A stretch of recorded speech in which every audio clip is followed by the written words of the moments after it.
మా కుట్లన్నీ మానిపోయినాయి, సర్జరీ బాగా జరిగింది. అబ్బా సాయిరామ్. మందులు రాసిస్తాను, ఈ వాడుకోసం. మేడం నాకు వేడి యూరిన్ పోసుకుని వేడి చేస్తుంది మేడం. అవునా, బాగా నీళ్ళు తాగమ్మా. బార్ల నీళ్ళు తాగితే ఎక్కువ యూరిన్కి వెళ్ళాల్సి వస్తుంది మేడం. సరే కొన్ని కొబ్బరి బొండ నీళ్ళు తాగమ్మా. అది పిల్లోడికి జలుబు కదా madam. What nonsense are you talking? కొన్ని మజ్జిగ తాగమ్మా. మజ్జిగ ఇంట్లో వాళ్ళు ఇట్లేదు మేడం. కొన్ని మంచినీళ్ళు తాగుతావా? మంచి నీళ్ళు తాగుతాను మేడం. అమ్మయ్యా. మేడం వెజిటేబుల్స్ మేడం ఏం తినొచ్చు? కూరగాయలు అన్ని తినొచ్చు మా, మంచి అన్ని కూరగాయలు తినొచ్చు. పొట్లకాయ తినొచ్చు. పొట్లకాయ వాతం అంటారు కదా మేడం.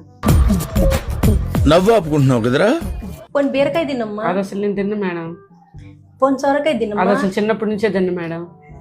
ఆకుకూరలు మేడం. ఆకుకూరలు అన్ని తినొచ్చు, మంచిది. ఆకుకూరలు తింటే నాకు ఎలర్జీ లాగా వస్తుంది మేడం. ఎవరురా నువ్వు ఇంత టాలెంటెడ్ ఉన్నావు? Non veg madam. Non veg తినకూడదమ్మా ఇప్పుడే, నాన్ వెజ్ అప్పుడే తినకూడదు. మరి గుడ్డు తినొచ్చు అన్నారు కదా మేడం. గుడ్డు